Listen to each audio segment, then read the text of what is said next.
आज पूरा देश विभाजन की त्रासदी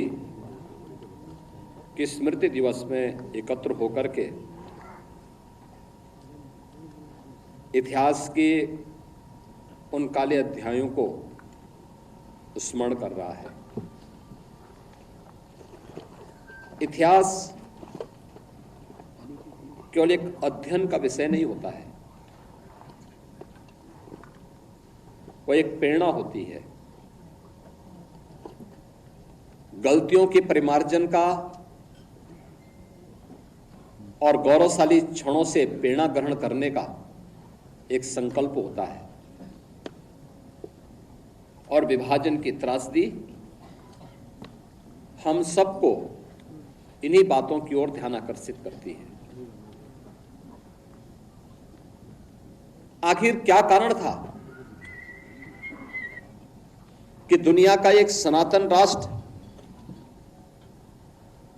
हजारों हजार वर्षों से जो एक भारत रहा हो, वह भारत पहले गुलाम हुआ, विदेशी आक्रांताओं के द्वारा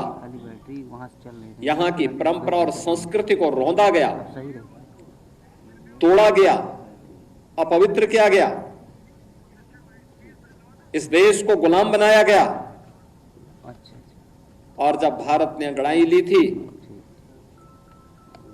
आजादी की लड़ाई को लेकर के देश के महान क्रांतिकारियों ने, स्वतंत्रता संग्राम सेनानियों ने जिस लड़ाई को लड़कर के देश को स्वतंत्र कराने की दिशा में विदेशी हुकूमत को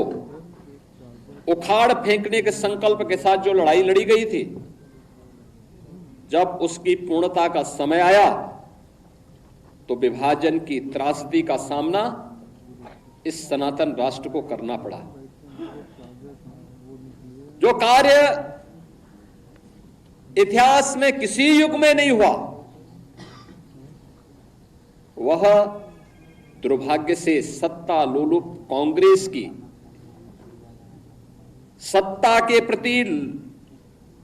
अभिलिप्सा ने, लोलुपता ने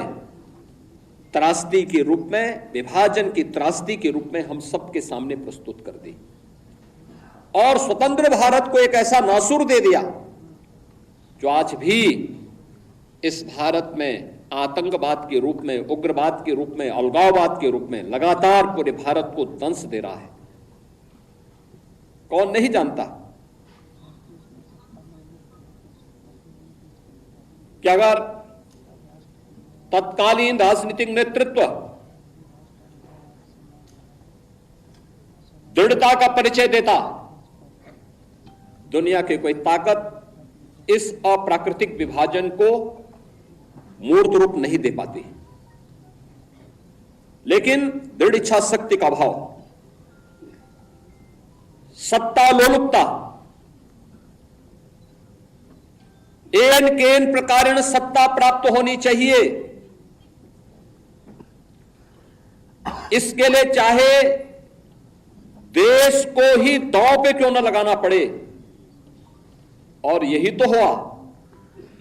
यही 1947 में भी हुआ और 1947 के बाद भी लगातार यही हो रहा है।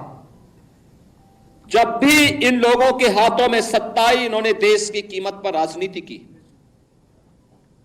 और उसकी कीमत इस देश को, इस देश की भोली भाली जनता को तब भी चुकानी पड़ी थी और लगातार लंबे समय तक चुकानी पड़ी है।